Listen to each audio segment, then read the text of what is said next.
Now at 6, the city of Joplin celebrates the completion of a big road project. Plus, a culinary class in Carthage puts a tasty new spin on an old favorite. And an area esports team takes home top honors in a national competition.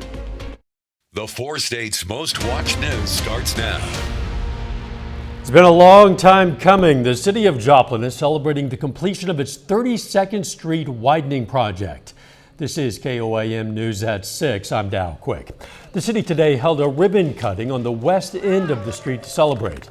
That project widened nearly 2 miles of 32nd Street to 3 lanes, stretching from Schifferdecker Avenue to Central City Road. It also added a center lane and a sidewalk. The project helps to accommodate both business and residential growth. We have a lot more industry out here, and it's only increasing.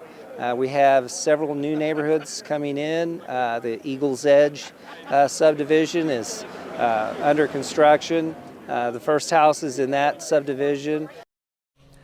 Work on that project began 2 years ago in December of 2021. Freeman Health System held a ribbon cutting of its own today, this one in Neosho, Missouri. The health system is celebrating the completion of the expansion of its Neosho Physician Group building. The 4,200 square foot addition cost $1.2 million. Officials say it features increased clinic and office space, as well as space for an academic center for Freeman's family medicine residency. We will be able to take care of larger number of patients, and the beauty is this is a family medicine residency clinic. And what that means is family doctors take care of patients from birth, so infants, to old age. That new expansion's across from Freeman's Hospital in Neosho. Let's check in with Chief Meteorologist Doug Heddy for a first look at the weather. Well, of course, another nice day for us today. Temperatures pretty good. Most of us right around 60 degrees. Clouds really increased during the afternoon, but overall a nice day. 51 is where we sit now in Joplin, 50 in Pittsburgh. A little bit cooler in our northern counties, and then still hanging on upper 50s in our southern counties. We're only going to drop back mid 40s later on tonight. However, we are tracking this storm system, showers, thunderstorms, just to the west of Wichita, Kansas, slowly heading toward us. Still pretty good distance away, but all this is going to head toward us tonight and then into the daytime hours for us tomorrow. But if you're going to be out this evening, it's going to be dry. We're going to drop back through the 40s. Of course, rain increases throughout the daytime hours on Friday. We're going to be looking at that all coming up here in just a bit. Catch you in a few. A Joplin police officer has minor injuries following a crash today. Investigators say the officer was running with lights and sirens to an emergency call traveling north on South Main Street. They say a westbound pickup did not yield at the intersection with 32nd Street and T-boned into that patrol car. The officer was treated at the hospital for his minor injuries, and the pickup driver was not hurt. The Economic Security Corporation in Joplin announced some big transportation news. The nonprofit today unveiled their CARS project. CARS stands for Community Action Ride System. Volunteers will drive their own cars and take people free of charge anywhere in Jasper, Barton, Newton, or McDonald counties. Rides outside the 4 counties are available if the driver is willing. Economic Security says the program can be used for just about anything. Anybody can use the program as long as you are a resident of Barton, Jasper, and Newton and McDonald County. And you can use the rides to go to and from work, school, daycare, medical appointments, grocery store, pharmacy, whatever the need is there. If you don't have transportation, this will be a program that you'll be able to take advantage of. The goal is to make that program 7 days a week, nights and weekends, if they have enough drivers. Culinary students in Carthage did their best to create a concoction out of cake mix. The only stipulation, they couldn't make cake. KOAM's Anthony Saviello has more. Usually, if you have a box of cake mix, your intentions would be to make cake. Well, culinary students at Carthage High are making anything butt cake. We're gonna make a maple bacon ice cream sandwich. Well, we're making cake batter fudge. We are making maple bacon donuts. Well, they were supposed to be donuts, but we don't have a donut pan, so we're kind of improvising a bit.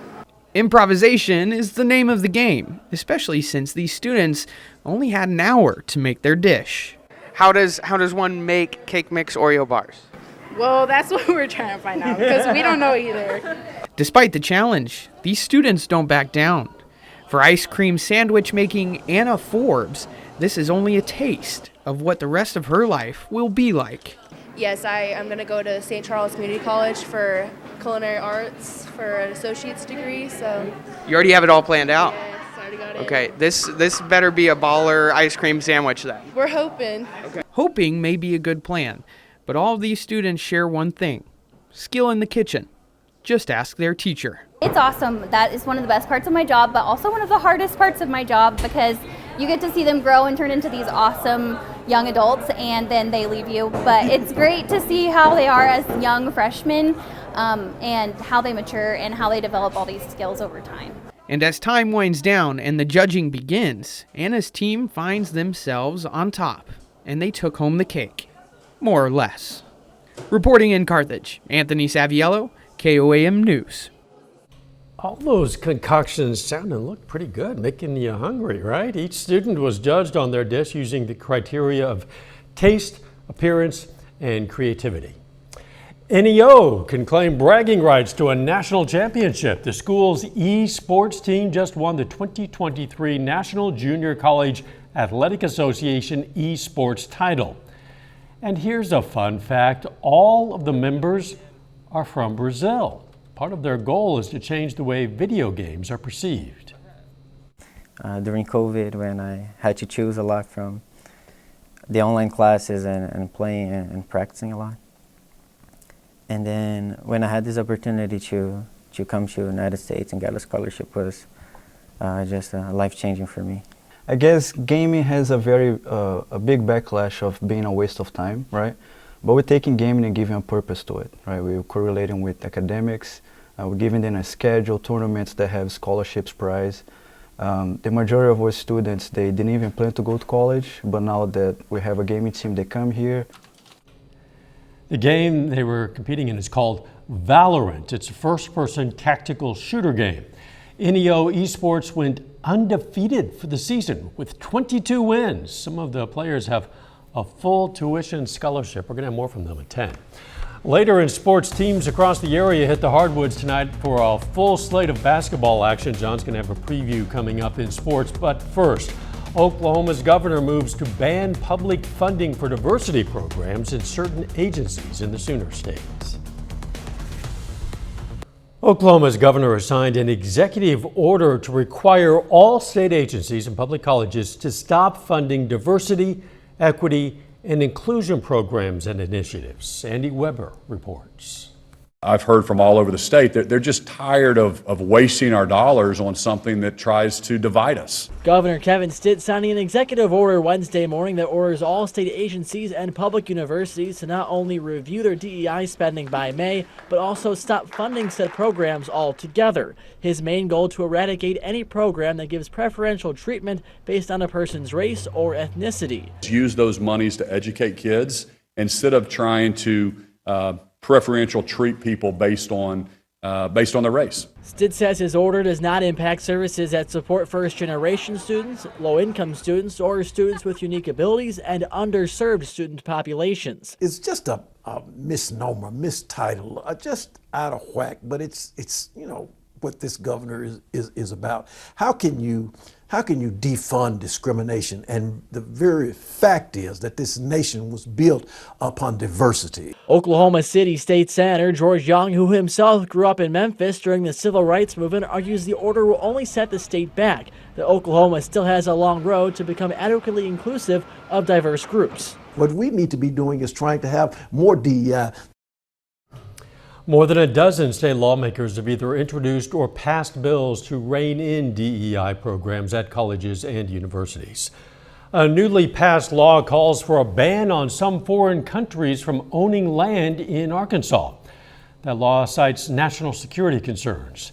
Enforcing that law, Governor Sarah Huckabee Sanders forced a Chinese-owned company to sell its farmland. While there was one incident of Chinese nationals accused of spying in Arkansas in 2018, the bill's lead sponsor says the law is largely preventative. We have to trade internationally, but we don't have to be taken advantage of because we want to be internationally traded. The governor said in a statement, quote, "China is a hostile foreign adversary, and under my administration, we will follow the law," end quote. A little bit later, basketball is the name of the game tonight in the 4 States. John's going to have a preview of a full slate of basketball action in sports. Plus, we're tracking rain moving in for your Friday. I'm going to have those details coming up next.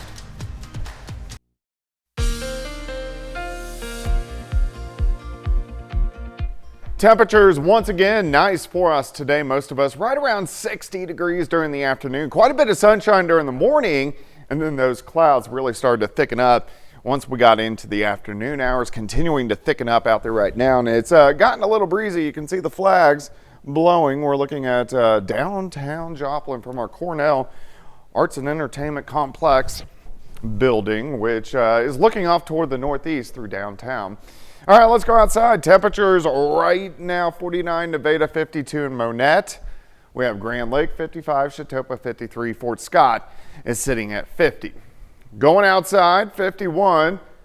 Winds, they're not bad, just a little bit breezy, and they're going to stay a little breezy as we go through the overnight hours. But we're tracking this next storm system. Clouds increasing, showers, even some thunderstorms increasing out to the west. Of course, in the blue, you're seeing a little bit of snow. Let's zoom in. Still, this is a pretty good distance away from our western counties, but it is kind of lining up along the I-35 corridor. You can see from Hayes back toward Guyman, Forgan, Oklahoma, we're seeing those showers, thunderstorms, and then mixing with some snow. All this is heading toward us as we go through about the next 24 hours. You can see this upper level wave, and then on the back side, this will draw in a little bit cooler air by the time we head into the weekend. Let me walk you through your Friday. Clouds thicken tonight. We're going to stop at 6 a.m. Some showers increasing far western counties. Yates, Center, Fredonia, Coffeyville, Nowata. Showers trying to get into Fort Scott, Pittsburgh, Columbus by 9 or 10 o'clock in the morning. Rain picking up in our western counties. As we continue through the morning, some showers work into southwestern Missouri by early in the noon hour. And then still periods of rain, Kansas and Oklahoma. Periods of light showers get all the way into southwestern Missouri by the time we get to about 3 or 4 p.m. Then it's a pretty steady rain tomorrow evening. Tomorrow night, the heaviest pushes on the Missouri side after midnight, so we'll stop at 5 a.m. Saturday morning, leftover showers, and then all this will rotate out of here as we go through the morning hours on Saturday. Now, we're going to be socked in with the clouds on Saturday, may get a little bit of sunshine briefly before the sun sets on Saturday evening, then we clear out and cool down as we go into Saturday night. Look at those rain chances shooting up during the morning hours and then tapering off late tomorrow night. Rainfall amount's not super heavy, but we need the rain. So we'll take whatever we can get. I think heavier amounts, Kansas, Oklahoma, closer to a ½ an inch. Once you get into Missouri and Arkansas, quarter upwards to a ½ an inch or so. Temperatures for us tomorrow, we kind of hang into the mid-50s with the clouds and the showers across the region. And if we look down the road, by the time we get into next week, we have another storm system which will start to affect us getting into the weekend, which is, Christmas weekend, as Christmas Eve is on a Sunday. So we're going to have to watch that for a lot of travelers, of course, late next week. All right, 56 for us tomorrow, 50 on Saturday, 56 on Sunday. Drying out early next week. Rain chances increase again second half of next week. As you say, we need the rain. We just don't want it while we're traveling. That's true. See what you can do about that. I'll work on it. Thanks, Doug. Still ahead, Fairland and Quapaw girls basketball meet in the semifinals of the Welch High School tournament. And Missouri Southern basketball is on the road at Central Missouri. John Dale says those stories and a lot more for us. It's coming up next.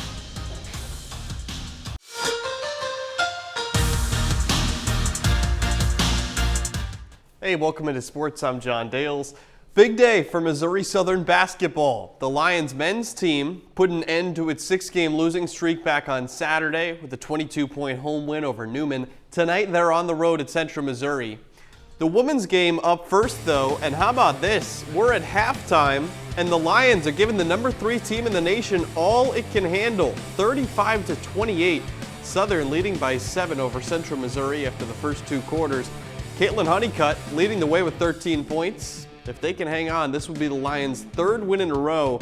We'll have highlights from this game later tonight on KOAM News at 10. The men's game scheduled to start at 7:30. The Mules are 4-3, but winless in conference play. That same Newman team that Southern just beat by 22 points, well, it beat Central 2 weeks ago. So the Lions could be in good shape to get another victory tonight in conference. We'll have highlights from this game as well tonight on KOAM News at 10. Switching gears to high school basketball, the Kenneth Suter Invitational taking place in Welch features several of our local teams from Northeast Oklahoma and Southeast Kansas. Tonight, the semifinals taking place. Now, one of those games being between Quapaw and Fairland girls hoops. The Wildcats dominated Welch in the quarterfinals, 60-15 to get to this point. Meanwhile, Fairland just as impressive in its first game. The Lady Owls beat Oaks 59-12. Tonight's contest set to tip off at 7. We'll have highlights tonight here on KOAM News at 10. And in Missouri, the Mustang Classic basketball tournament continuing this evening. Yesterday, McDonald County lost narrowly to Rush in its first game. This evening, Carl Junction Boys Hoops plays its first contest. The Bulldogs face Van Buren from Arkansas. The Pointers entered the night with a 5-4 record. The CJ Boys team began the season 1-2, but has turned it on since then. The Bulldogs beat Aurora by 15 before coming back from a 15-point deficit against Pittsburgh and winning there, then beating Seneca in overtime in their last 2 games. Highlights from this one tonight at 10 as well. Then over to the NFL, Week 15 of the regular season. Beginning tonight, Thursday Night Football features 2 teams trying to stay out of the cellar of the AFC West, the Chargers and Raiders. Now, the Raiders open as 3-point favorites at home. Again, each of these 2 well out of the AFC West title race. 3 games back of the Chiefs entering tonight. Of course, this game also coming just a couple of days after Los Angeles announces that starting quarterback Justin Herbert out for the remainder of the season with a fractured right index finger. Kickoff between these 2 set for 7:15 on Amazon Prime Video. Back to Missouri Southern women's basketball. If the Lions hang on in the second half, that's the type of win that can change the direction of your whole season. That would be a big upset, and they have a lead right now, so we'll see what happens. We'll be right back. Here's a look at what's coming up on KOAM News at 9 on Fox 14. We're going to have more on the NEO esports team being named national champions. Plus, the holidays are a time of celebrating, and that can include a few drinks. We're going to have some tips to make sure you don't overdo it. And tips to maximize your bank account to end the year. Those stories, a lot more, of course. It's coming up tonight. KOAM News at 9 on Fox 14.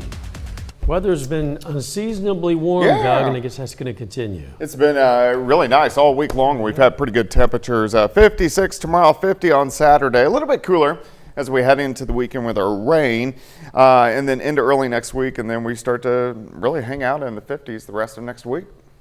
Thanks for joining us. We'll see you right back here for KOAM News at 10. Let's make it a great evening.